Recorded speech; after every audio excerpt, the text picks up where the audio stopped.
been a late night player. I've been broke, it's a joke. I've been a money maker. I've been a record breaker, taking credit as an educator. I've been known to spit the flows and make it shaky, shaky thing. Popping, locking, stopping, let it hang. Watch us as we drop this hip hop, it's like it stings.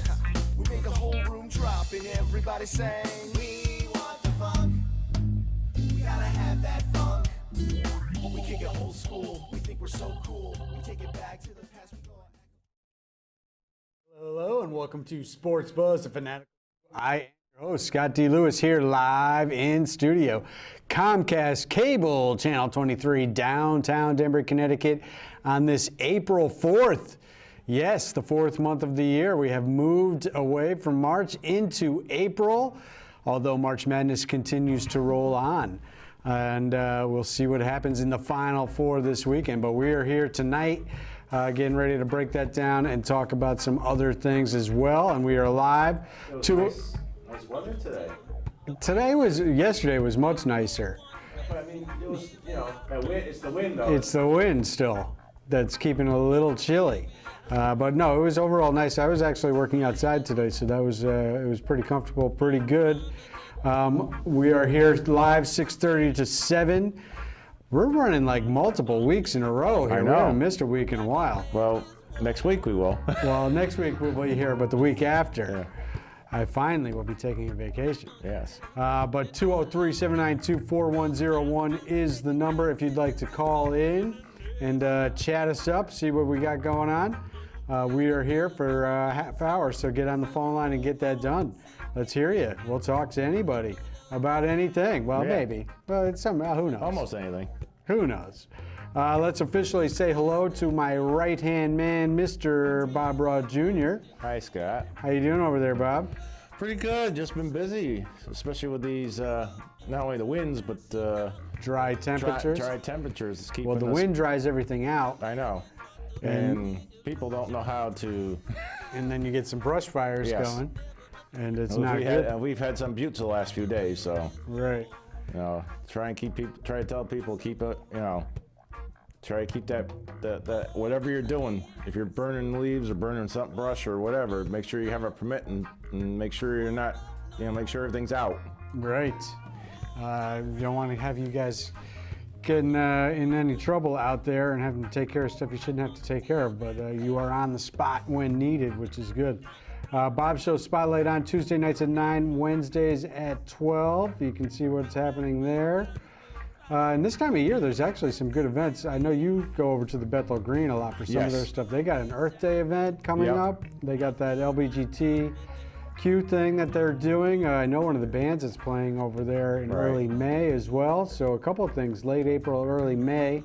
Maybe you'll check that out. Maybe you'll see that stuff on Spotlight On. Who knows? Well, we got a car show coming up the 28th. Yeah? It's down at the right down here for the At the Sycamore? No, it's for the where the monuments are down at Rogers Park Oh, okay. for the War Memorial. Big show over there? Yeah, they're actually going to close the park down for the day. So. Wow. All right, so you can see Bob gets out and about, covers a lot of cool events around town, and he gets them on his show, so you can see him there. Tyler is here running audio, and of course David Swear, despite his threats at April Fool's jokes and not showing up today, is here in fact directing the show and doing a great job like always. All right, so it was the home opener for your Mets today, Bob. Yes, it was. As we continue to talk some early Major League Baseball. And after the nice 5-1 start to the season, the Mets come home and Yeah. What happened today, Bob? 4-0. 4-zip. Strasburg Express was rolling, and the Nats kind of paid back the Mets because the Mets went into Washington last week and took 2 out of 3, took the home opener there, the season opener as well. Right. And it was Syndergaard who pitched okay, only gave up 2 runs. The bullpen gave up 2 late. And it was 4-0 today out there at Citi Field. Yeah, I mean, we got to see Strasburg back in the day. Oh, you did see him live? Yeah, because he pitched there in Danbury.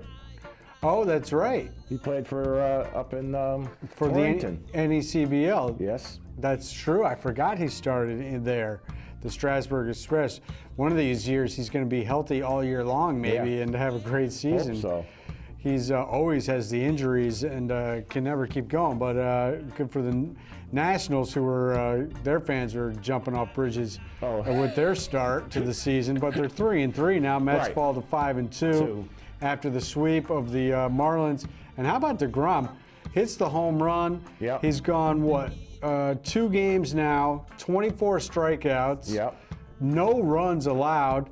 He hit a home run. Yeah, that's So he's up to a great start, and he looks like a completely different person. I noticed with a haircut and The a haircut, beard. and now he's grown a little beard. He's taken on New York in a whole different way now. Yes. Cleaned himself up, looking good. He really looks like a totally different guy. But the results are still the same, as he is just lights out, and he was ready to get going to start the year. Unlike my Red Sox, who clearly were not ready to get this year started. But still, overall, you got to feel good about your Mets. Yes. Really good defense, as well as you got the lights out closer at the back end now. Right. And hopefully your rotation is healthy. My Red Sox now falling today after taking a 3-0 lead early in Right. this game. Completely collapsed. Eduardo Rodriguez, the latest bad, poor start from a Red Sox starter. Gave up a 3-run homer to tie it at 3, and then gave up 3 more runs in the 4th as he got pulled after that. 3 2/3, 6 runs, and they are currently losing 7-3 in the 8th inning in Oakland, which will have at them least your fall. Red Sox are like those bums in the Bronx who are getting banged up left and right. Well, with injuries, but the bums in the Bronx left the Bronx today and went down to Baltimore and hit out on the road and rallied from a 4-1 deficit. Yeah. So the Red Sox were up 3-0 early today and are blowing it 7-3 in the 8th in Oakland. The Yankees were down 4-1 early and have rallied for an 8-4 lead in the 9th inning. That game's probably going final as we speak. Voit, Sanchez with home runs, and Torres with 2 home runs in that game today. But the injury bug with the Yankees and the strikeouts yesterday, they set a team record. 18 strikeouts. Imagine that. Wow. I think that's definitely the league record. Didn't Pedro Martinez strike them out 20 times in a game? So how could that have been a team record for 18? Well, that's what according to the paper. So I see that on the paper we have behind me over my shoulder here, but I don't know. I thought Pedro had that legendary game. I know. Roger Clemens had one. He had 20 strikeouts in '86. Yeah, but not against the Yankees. Not against the Yankees. But no. Pedro had that legendary game. I could have sworn he got up to 20 strikeouts in that game. We're gonna have to look that up. Yeah. But anyways, so the Yankees and the injury bug. You know, Severino and Betances started the year, and Didi on the DL. Actually, it's called the IL now, Bob, not the DL. Yeah, it's the IL. The injured list. We no longer can say disabled because, you know, people don't like the use of that word disabled anymore. Yeah. So Stanton goes. So I got down used to saying IL instead of DL. Yeah. And so Stanton joins him. Andujar is the big scare because he might have an injury that could shut him down for the year. Season, yeah. And he was the rookie sensation last year. Tulowitzki got banged up. He's been banged up for all his years, but he's the newcomer. Great player, Tulowitzki, but he's his later stages of his career now dealing with injuries. So the injury bug getting the Yankees early. Looks like they'll move to 3-4 now after the 2-4 homestand against the Orioles and the Tigers. Not a great way to start. But my Red Sox now are going to fall to 2-6 on this 11 games in 11 days, no days off, West Coast road trip. I heard an interesting thing in the broadcast on the radio today, though. What's that? After today, or after last night, I guess, they only have, as it's scheduled right now, 2 more games that will start at 10 o'clock at night out west. So, you know, the West Coast trips they'll be taking later in the year apparently are going to have some day games built in when the weather will be nicer and it'll be warm. How can it be any nicer out in California? I mean, don't they in the beginning of the year usually schedule day games, some getaway days for kids and getting out of school, and the weather's a little bit cooler this Right. time of year, so you schedule more day games. All these West Coast games to start, except for today, were all night games. Right. They're heading to Arizona now for some more night games. And it just, again, I just am baffled by the fact the Mets have already had 2 days off. They have a Right. day off tomorrow. Which I don't In understand. the beginning really of the reason year, why they you got always do tomorrow that off, but- built in around the home openers. Right. You always have like the big event for your home opener, and then you get the next day off, the season opener, and then you get the next day off. The Red Sox, no. 11 straight games of baseball out west. And, they completely treated the spring training as a total afterthought. Right. And were completely unprepared. They didn't get much work in for their starters, and their Right. starters are getting killed. They've been shut out twice now, and their batting averages are very low.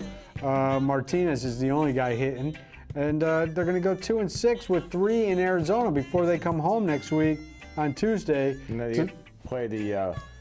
you don't want to dig yourself too big of a hole to be No. climbing out of. No. I'm very disappointed. Last year we had to give all the credit to Cora Right. for getting the team off to that great start, and it was also largely built on the success they had in spring training, where they got themselves ready and Right. amped up and totally prepared. So you have to blame him this year for not doing the same thing. Right. They just totally did not prepare themselves to start the season. They were not into the spring training at all. They were not getting their guys a lot of work. I mean, I know they got a long-term plan for wear and tear on the year, but still, if they come out of this, say 3-8, Right. you're going to be climbing uphill all year. I got a good one for you. LA Dodgers, right? Yeah, They have hit a home run in every game. so far. Really? Yeah. So they're not shedding any tears over the loss of Machado No. to San Diego. Dodgers start 5-2. Here are some surprises and/or good starts and/or bad starts to look at early in this first week of the year. Tampa Bay 5-2. Baltimore now 4-3. If that the final holds up. Twins 4-1. Tigers 4-3. Seattle 7-1. I know, the best start in baseball. Remember, they had those 2 games in Japan Yeah. to get them started. Astros in the American League off to a 2-5 start. So Astros, Red Sox, and Yankees all below 500 early here. Phillies 4-1 with Bryce Harper. Brewers 6-1. Dodgers Yeah, 5-2. Phone's on. And the Cubbies at 1-4. All right, let's get this. All right, hello. You are live and on the air. This is Sports Buzz on Channel 23. Hello, and thanks for calling. Hi, this is Uncle Buck watching here. Hey, Uncle Hey. Buck, how you doing there? Good show there. Hi, Bob. Hi. Hi, Scott. how are you doing? Well, doing a lot better. I just got a question. Well, not a question, but an observation that not only do we watch the games and everything with the players and the umpire and all that, but what gets me is you have a pitcher on the mound. He waits for a while to get the sign from the catcher. Okay, he shakes his head. Yeah, I guess I got the sign. Right. And then the batter gets out of the batter's box, Yep. I don't know, to play with his bat there. And then he gets back in, and then, Adjust his gloves. Yeah. yeah. So what happens is these games, so far, these games are a little bit longer than need be. I thought we had a time clock on the pitcher. Well, so they tried out the clock in spring training. They've been doing this in the minor leagues. Yes. So the young pitchers, the good news is the young pitchers coming up are working at a better pace. Of course, the older pitchers haven't had to deal with this in the majors. So they tried this clock out in spring training, and the word was that there was multiple times in every game where the clock would Right. run out. Yeah. And there was no repercussions. Like, the umpires never said anything to the pitchers like, all right, you're going past the time. Right. And the clock's out there and it gets to 0, it goes past it, and nothing was ever done. So what was the whole purpose of it? I don't know. I don't Yeah, think well, it's just, it's not frustrating so much, but the game, if a game is a night game on the West Coast, Yeah. So the other stuff I heard. us on the East Coast are going to go to bed, 2 o'clock in the morning. Well, I mean, the Red Sox starting this year, I'm not even bothering staying up. I mean, how are you going these games start at 10 o'clock on the East Coast. There's just no way you're staying up till 1, 2 o'clock in the morning to see watching what's that. happening. The other thing that I hear is My Red is Sox, the I tell you, I've been a Red Sox fan since I was in diapers. How'd you- And now, as an old guy, I'm in diapers now. But in any case, I just, I Yeah, the figured games keep getting longer. April spring training for my Red Sox. This has got to be spring. Yeah, that's how we have to view it because they did not really get into spring training this year, and they're off to this terrible start. Of course, they got the World Series title in the bag last year, so they're going to get a little bit of leeway from the fans. But I mean, you don't want to start the season, 2-6, and then maybe 3-8 or something like that. They're going to have to go into Arizona and win 2 out of 3 games now to come back feeling anywhere good about themselves. It's going to be not really happy with the way they decided to just casually stroll into the season this year. You got anything else for us, Uncle Buck? No, that's it. You guys are doing a great job. I just wanted to call up, and what irks me is with the length of the game and that they're not enforcing any kind of time limit. The information, they're breaking this down. Also, they're saying that the biggest culprit for the slow games are all the foul balls right now. Because all the pitchers are, the pitchers don't want to get balls in play, so they're nibbling and trying for the strikeouts, which is now 23% of outs are registered by strikeout. 10 years ago, it was 17%. All right. Yeah. So strikeouts are a huge thing, and pitchers don't try to get the ball put into play. So they're nibbling and working the corners and trying for the strikeout, which is leading to a lot of foul balls and a lot of long counts. And that is actually the thing they're saying is taking more time in the games than anything. So we'll see as they break down all the analytics for all this stuff. Yeah, I didn't think of that with the foul ball thing. I didn't know that. But All right, we got a lot to get to here, Uncle Buck, so thank you for the call. Yep, you got a good show going on tonight. I care. appreciate it. We'll see you. Bye. Mike, the Met Maniac, has walked in. Mike, I'm sure, had to be feeling good about the 5-1 start, and then the home opener. Yipes, 4-zip as Strasburg Express, and the Nats do a little payback from last week. There, Oh, yeah. Mike. Syndergaard has got to, make some adjustments in his pitching. Well, I mean, he did okay. Only 2 runs, but they were completely shut down offensively today. But the thing about it is, you have Jacob deGrom on the staff, and I just wish some of the things that deGrom does, he would, kind of pick up on. I don't see him still doing some of the things. Right. Well, deGrom is just he is out of this world right now. Absolutely. We mentioned his stats Absolutely. already, but I mean, you could say without much argument that you have the best pitcher in baseball right now on your staff. So if the rest of the staff stays healthy, back into the bullpen stays healthy, and Diaz, he's been great so far. So I think the Mets are in for a good little run this year. It's early, so we'll see what happens, but we did need to talk about some of that. I did also want to mention on the National League side, as far as surprises, Cubs 1-4. So you have Astros, Cubs, Yankees, and Sox off to pretty lousy starts. Yeah. Interesting. All right, so Sweet 16 it turned into the Elite 8, which turned into the Final 4, and we have matchups set now. Michigan State versus Texas Tech on one side. Texas Tech making their first ever appearance in the Final Four. And on the other side, it is Virginia versus Auburn. Auburn also making its first ever trip to the Final Four. Virginia getting that monkey off their back, making their third trip, 1981 and 1984. You remember the Ralph Sampson years. And then I forgot, in 1984, it was another big man who came in after Sampson, Olden Polynice, who led the Cavaliers back in '84 to a Final Four. Virginia has never won it all. Obviously, Auburn and Texas Tech have not. Michigan State has won 2. The game that really still has, I think, the highest rated college basketball game and the highest rated sporting events and television shows ever, Michigan State versus Indiana State. Yes, that's Bird versus Magic. Oh, yes. Back in '78. That was their first championship for Michigan State. Izzo, who is highly regarded as one of the great coaches in the game, won his lone title in 2000, made it back to the championship only one other time. Since then, 2009, 7 Final Fours now for Izzo in Michigan State. but only the one title. He even said it this week. He needs to win one more for himself to validate his career. And I would agree, because I think they have come up short many times, including usually against Duke.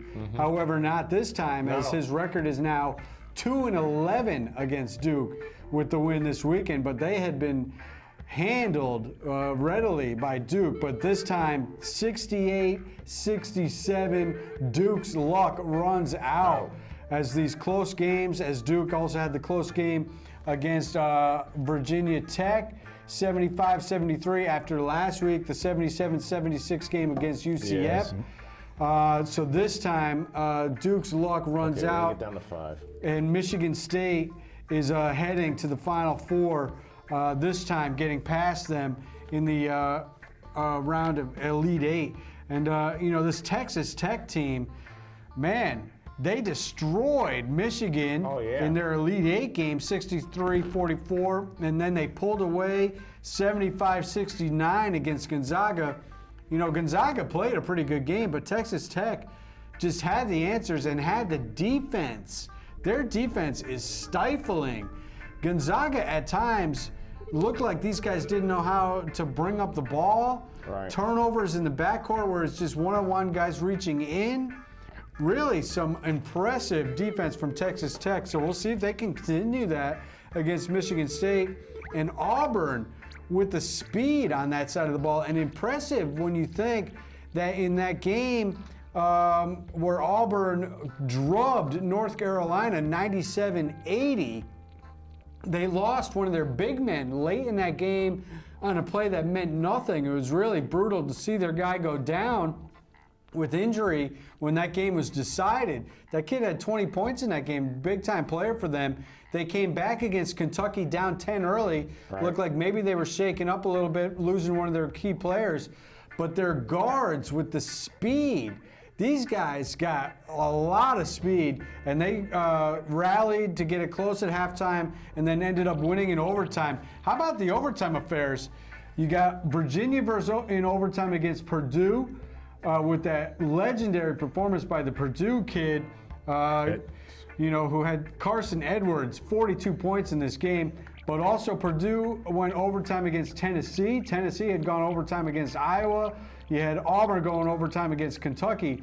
So the weekend before, we had a lot of blowouts. This past weekend, close games and overtime games to make up for it. But Auburn, with their speed and then their stick-to-itiveness and their rally in the second half, and they got by Kentucky in this game. So what does Kentucky do? They reward Coach Cal, another guy like Izzo with only one championship, all the accolades, but how many times has he come up lame? And Kentucky rewards him with what, like a lifetime contract? And he's going to get like $2.9 million every year he decides to stay and not bolt ship and leave? Wow. Yeah. Unbelievable. But it's Virginia versus Auburn, and Virginia in that Purdue game. So how about this kid Carson Edwards, 42 points. The last time we had a player go for 40 or more twice in a tournament, it was Bo Kimball for Loyola of Marymount in the legendary run in 1990. Yeah.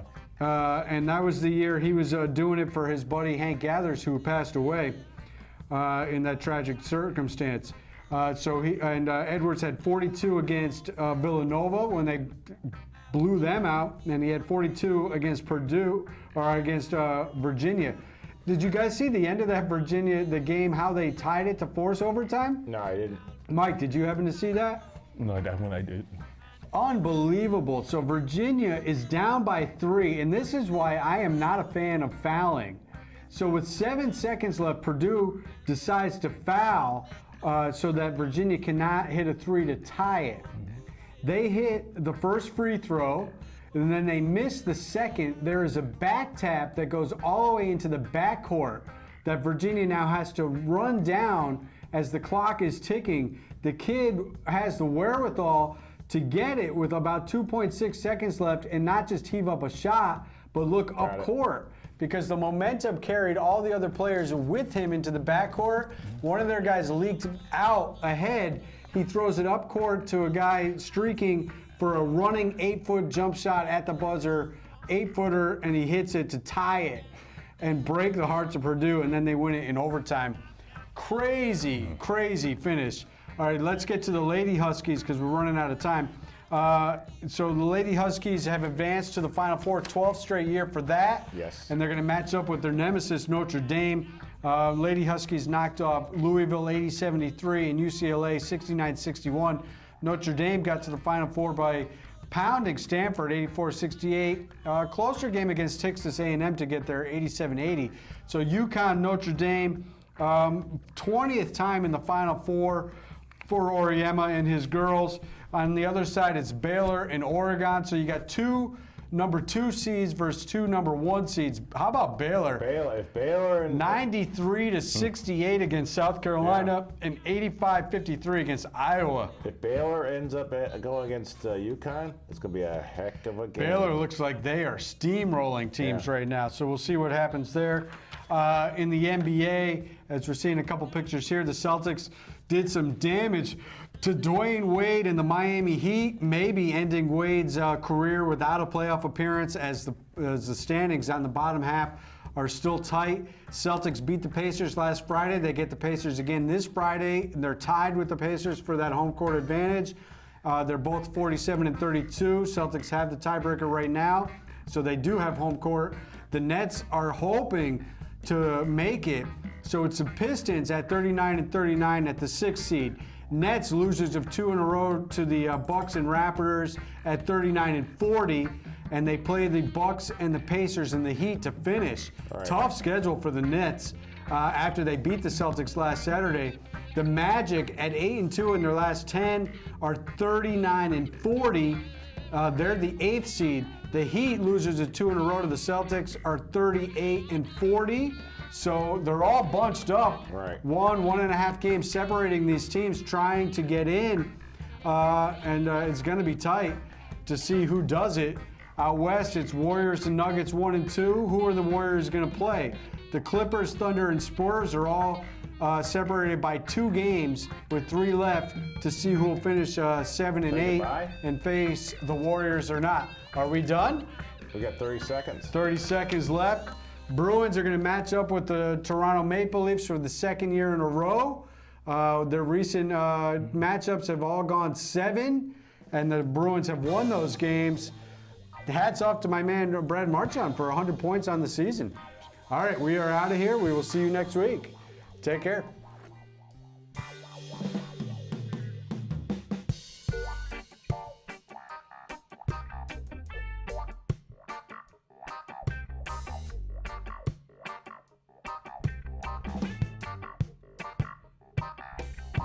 She's that dream of my desire. She's the one fueling the fire.